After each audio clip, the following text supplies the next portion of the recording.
ఇప్పుడు ఆశ్చర్యకరమైనటువంటి విషయం బయటపడుతోంది. ఇది కొత్త కాదు. గత కొన్ని దశాబ్దాలుగా రెండు తెలుగు రాష్ట్రాల్లో, ముఖ్యంగా దక్షిణాది రాష్ట్రాలలో డబ్బులు పంపకం, ఓట్ల కొనుగోలు, దానికోసం పెట్టుబడి పెడుతున్నటువంటి వైనం. ఎంత పెట్టుబడి! అసెంబ్లీ అభ్యర్థిగా ఆంధ్రప్రదేశ్లో కానీ తెలంగాణలో కానీ 50 కోట్లకు పైగా ఒక్కొక్క అభ్యర్థి ఖర్చు పెట్టాల్సిన దుస్థితి వచ్చింది అన్నది వాస్తవంగా మనం చూసాం. దాంతోపాటు బీఫామ్ ఇవ్వడానికి పార్టీలు కూడా తీసుకున్నటువంటి డబ్బు తక్కువేం కాదు. ఆర్థికమైనటువంటి బలాన్ని చూసి ఇవాళ ప్రజలకు సేవ చేసే పరిస్థితిలో ఎన్నికలు జరిగితేనో, అభ్యర్థులను ఎన్నుకుంటేనో వీళ్ళందరూ వచ్చి మరి ప్రజాసేవకులుగా ఉండే దశ ఉంటుందా, పరిస్థితి ఉంటుందా? దీని మీద పూర్తిగా ఫోకస్ చేసినప్పుడు దేశ రాజకీయాల్లో మొత్తం కనపడుతున్నటువంటి పార్లమెంటు మెంబర్స్ యొక్క వ్యవహారం గమనిస్తే ఇవాళ పార్లమెంటులో 70% పైగా ఉన్నటువంటి వాళ్ళు ఎవరు అని ప్రశ్నించుకుంటే అత్యధిక శాతం, యు జస్ట్ అండర్లైన్, అత్యధిక శాతం ఆర్థిక నేరస్తులు ఉన్నారు, అనేకమైన తీవ్రమైన కేసుల్లో ఉన్నటువంటి వాళ్ళు ఉన్నారు. ఇలాంటి వాళ్ళే ఇవాళ ప్రజాప్రతినిధులుగా పార్లమెంటులో కనపడుతున్నారు, అసెంబ్లీలో కనపడుతున్నారు.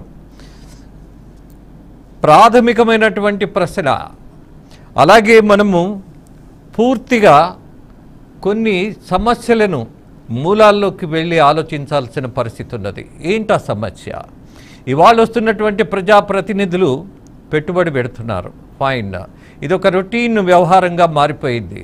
ఓట్లు వేసేప్పుడు డబ్బులు పంచటం, అలాగే అధికారం సంపాదించటం. మరి పెట్టిన పెట్టుబడి వెనక్కి రావాలంటే, దానికి లాభం కలుపుకొని తీసుకోవాలనంటే, సంపాదించాలంటే మార్గం ఏంటి? అవినీతేగా. అది కాక మరి ఈ కోట్లు ఖర్చు పెట్టిన వాళ్ళకి వచ్చే ఆదాయ మార్గం ఏంటి? There is no doubt about that. ప్రజాసేవ కంటే కూడా సొంత సేవకు అధికారం అడ్డం పెట్టుకొని పెట్టిన పెట్టుబడిని వెనక్కి తీసుకోవాలి అని అంటే ఖచ్చితంగా ఏ నాయకుడైనా తప్పకుండా అవినీతికి పాల్పడవలసిన పరిస్థితి ఉన్నది. దీన్ని కాదనగలమా? దీన్ని వదిలేసి మిగతా చర్చలు చేద్దామా? ఎవరొస్తే బాగుంటుంది అని ప్రశ్నేసుకుంటే ఏ పార్టీ వచ్చినా, ఏ నాయకుడు వచ్చినా ఈ నేపథ్యం లేకుండా వచ్చారా? సామాన్యుడు ఎక్కడైనా ఎన్నికలు నిలబడి గెలిచే దశ ఉన్నదా? అలాగే సామాజిక సేవ, అలాగే ఒక సామాజిక స్పృహ ఉన్నటువంటి వాళ్ళు ఇవాళ రాజకీయాల్లో కనపడుతున్నారా? వచ్చిన వాళ్ళు సేవకులుగా ఉంటున్నారా? ఆధిపత్యపు ధోరణితో ఉన్నారా? ఇవన్నీ ప్రశ్నార్థకమైనటువంటి దశలో మనము వాళ్ళు వస్తే ఏంటి, వీళ్ళు వస్తే ఏంటి అని ప్రశ్నించుకుంటే ఆ సమాధానం ఏంటో ఇప్పుడు చర్చలో చూద్దాం. ఈ చర్చలో మనతో పాటు ఇవాళ డాక్టర్ అందే సత్యం గారు, రాజకీయ విశ్లేషకులు, అలాగే senior journalist and analyst Koteswararao గారు, అలాగే శ్రీరామ్, రాజకీయ విశ్లేషకులు. ఆయన కాసేపట్లో జాయిన్ అవుతారు. నమస్తే అండి. కోటేశ్వరరావు గారు అండ్ సత్యం గారు, నాకు అనిపిస్తూ ఉంటుంది మనము మూలాల్లో ఆలోచించకుండా ఈ రాజకీయ పార్టీ నాయకుల మీద ఒక ఉదాహరణ, ఇద్దరు దోపిడీదారులను కూర్చోబెట్టి నువ్వు ఈ దోపిడీ ఎందుకు చేశావు అని మనం ప్రశ్నిస్తే ఇద్దరు కలిసి ఒకే మాట చెప్తారు, నువ్వే దోపిడీదారుడు, నువ్వే దోపిడీదారుడు. బట్ నిజం బయటికి రాదు. అలాగే ఒక పార్టీ ఇవాళ రాజకీయాల్లో డబ్బు ఖర్చు పెట్టకుండా, డబ్బులు వసూలు చేయకుండా, అలాగే ధనికులకు ఆధిపత్యం ఇవ్వకుండా, ప్రాధాన్యత ఇవ్వకుండా ఎన్నికలు జరుగుతున్నాయా అని ప్రాథమిక ప్రశ్న వేసుకుంటే కనిపిస్తున్నది బాధాకరమైనటువంటిది. మరి వీళ్ళొచ్చి ప్రజాసేవ చేయగలరా? బేసిక్గా ఇదే కదా ప్రశ్న మనం జనాల్లోకి తీసుకెళ్లవలసింది. సత్యం గారు ఏమంటారు? ఇప్పుడు స్వాతంత్రోద్యమ స్ఫూర్తి కానీ, స్వాతంత్రంలో పాల్గొన్నటువంటి వాళ్ళు కానీ ఆ జనరేషన్ లేరు. ఆ తర్వాత ప్రజా ఉద్యమాలలో పాల్గొన్నటువంటి జనరేషన్ వాళ్ళు లేరు. ఇవాళ వచ్చేసరికి మొత్తం కూడా సిస్టమే కమర్షియల్ అయిన తర్వాత దానికి భిన్నంగా పాలిటిక్స్ ఉంటాయని మనం ఆశించలేము. కాబట్టి పాలిటిక్స్ కూడా కమర్షియల్ అయినాయి. దాంట్లో గత పార్లమెంట్ ఎలక్షన్లో ఒక జాతీయ పార్టీ ప్లస్ అభ్యర్థులు పెట్టినటువంటి ఖర్చు, అడ్వర్టైజ్మెంట్స్ అయితే లేకపోతే ఇతర అన్ని పెట్టిన ఖర్చులు ఒక 27,000 కోట్లని ఒక అంచనా ఉంది. మరొక జాతీయ పార్టీ అభ్యర్థులు పెట్టిన ఖర్చు 5,000 కోట్లని ఉంది. ఇటువంటి పరిస్థితుల్లో మనం ఇన్ని డబ్బులు పెట్టి గెలిచినటువంటి వాళ్ళకు కమిట్మెంట్ ఉందని, సేవ చేస్తారని, సేవకులని, వాళ్ళకొక ఇంటిగ్రిటీ ఉందని మనం ఆశించలేము. తర్వాత రెండో విషయం ఏంటంటే వాళ్ళ అన్ని రాజకీయ పార్టీలు, 1-2 పార్టీలు ఎప్పుడో 1-2 మినహాయింపులు తప్ప టికెట్ ఇచ్చేటప్పుడే నీ ఆర్థిక స్తోమత ఏందని అడిగే టికెట్ ఇస్తున్నారు, వాళ్ళకి తెలిసే ఇస్తున్నారు. తర్వాత ఇచ్చిన తర్వాత వాళ్ళ కమిట్మెంట్ల గురించి ఆశించడం కరెక్ట్ కాదు. ఎందుకంటే ఎన్టీ రామారావు కాలంలోనే అంత బలమైనటువంటి నాయకుడు ఉన్నప్పుడే బోల బుల్లిరామయ్య, కేశపల్లి గంగారెడ్డి లాంటి కార్పొరేట్లు అవలీలుగా 60 మంది పార్టీకి వ్యతిరేకంగా కాంగ్రెస్ ఓటు చేశారు.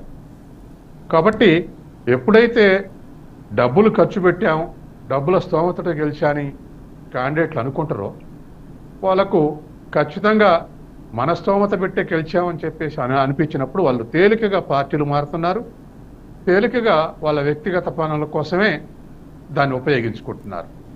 కాబట్టి ఇవాళ అభ్యర్థులు కూడా కొన్ని చోట్ల తప్ప మిగతా మొత్తం దేశవ్యాప్తంగా ముఖ్యంగా సౌత్ ఇండియాలో మరీ అధ్వానంగా కమర్షియల్ అయినాయి పాలిటిక్స్. ఎక్సెప్ట్ కేరళ, మిగతా 4 రాష్ట్రాల్లో ఆంధ్రప్రదేశ్, తెలంగాణ, తమిళనాడు, కర్ణాటకలో 100 కోట్లుంటే ఎంపీ టికెట్, 25 కోట్లుంటే ఎమ్మెల్యే టికెట్ అనేటువంటి స్థితి వచ్చింది. దీంట్లో ఇన్క్లూజివ్ డెమోక్రసీ అనేది ఆవిరైపోయింది. మన వాళ్ళు గత 30 ఏళ్ళుగా ఇన్క్లూజివ్ డెమోక్రసీ అంటున్నారు. అంటే అన్ని కులాల వాళ్ళు, అన్ని వర్గాల వాళ్ళు, అన్ని తరగతుల వాళ్ళు ఎంపిక అయినప్పుడే ఇన్క్లూజివ్ డెమోక్రసీ అనేది చర్చకు వస్తుంది. కానీ ఇప్పుడున్నటువంటి పరిస్థితుల్లో అది మొత్తం కూడా ఆవిరైపోయింది. కాబట్టి ఇవాళ కాగితాల ఉండే మాటలు వేరు, ఆచరణ వేరు. తర్వాత వీళ్ళకు పొలిటికల్ కమిట్మెంటు ఒకటి, బ్యాక్గ్రౌండ్ లేదు. పొలిటికల్ బ్యాక్గ్రౌండ్ ఉందని అంటే ఒకప్పుడు బ్యాక్గ్రౌండ్ ఏంటంటే ఏ ఉద్యమంలో పాల్గొన్నాడు, తర్వాత ఏ ప్రజల కోసం పనిచేశాడు అనేది బ్యాక్గ్రౌండ్.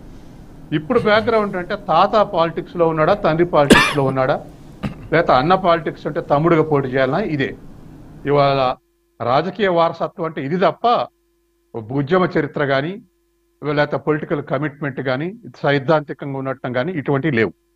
అందుకే ఇవాళ ఉన్నటువంటి పొలిటికల్ సిస్టములో డబ్బు పాత్ర వెరటే కాదు, రేపు రానున్న కాలంలో ఇవాళ కూడా ఒక్కొక్క కార్పొరేట్ హౌస్ ఒక్కొక్క రాజకీయ పార్టీని పెంచి పోషించే స్థితికి ఇవాళ పాలిటిక్స్ వచ్చాయి. కాబట్టి ఇవాళ మనం ఇటువంటి పాలిటిక్స్ లో కమిట్మెంట్ ఉన్నటువంటి వాళ్ళు ఎన్నిక కావటం, లేదా డబ్బు లేకుండా ఉండటం ఎన్నిక కావటం అనేటువంటిది అరుదుగా జరుగుతుంది. అది కూడా ఈ సిస్టంలో ఎప్పుడెప్పుడు జరుగుతుంది అన్నప్పుడు ఏదైనా పొలిటికల్ కాజ్ లేదా పబ్లిక్ కాజ్ ఉన్నప్పుడు దాని మీద ఉద్యమాలు జరిగితే ఇప్పుడు కూడా సాధ్యం అవుతుంది. ఎందుకంటే వైఎస్ చంద్రబాబు నాయుడు పరిపాలించినప్పుడు ఉచిత విద్య మీద వామపక్షాలు ఉద్యమం చేస్తే వాళ్ళకు రాష్ట్ర వ్యాప్తంగా పోటీ చేసే శక్తి లేకపోయినా ప్రజలు ఇది కరెక్ట్ అనుకున్నారు, కాంగ్రెస్కు వామపక్షాలకు కలిపి ఓటేశారు. దాంట్లో ఎంతో మంది ఆనాడు కాంగ్రెస్ తరఫున సారా కాంట్రాక్ట్ అనేక మంది బడా నేతలు పోటీ చేశారు.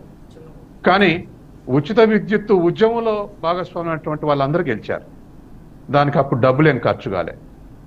ఆ తర్వాత ఎన్టీ రామారావు నేను అధికారంలోకి వస్తే సారా ఉద్యమం జరుగుతున్నప్పుడు నేను అధికారంలోకి వస్తే సారా నిషేధిస్తాని దాన్ని పొలిటికల్గా ఎజెండాగా మార్చాడు. అప్పుడు కూడా తెలుగుదేశం తరఫున ఉవ్వెత్త గెలిచారు, కాంగ్రెస్ తరఫున బడా నేతలు పోటీ చేశారు. అంటే ఎప్పుడైనా ఒకవేళ ఇప్పుడు కూడా డబ్బులు పాత్ర లేకుండా గెలవటం సాధ్యమేనంటే సాధ్యమే. అది ప్రజల యొక్క కాంక్షని పొలిటికల్ ఎజెండాగా మార్చినప్పుడు, ఒకప్పుడు ఉచిత విద్య అయినా, ఒకప్పుడు సారా వ్యతిరేక ఉద్యమం అయినా, లేకపోతే ఒక టైంలో తెలంగాణ అయినా, ఇటువంటి ఇష్యూస్ మీద ప్రజలు ఇన్వాల్వ్ అయినప్పుడు డబ్బు పెట్టినా గెలవలేకపోతున్నారు.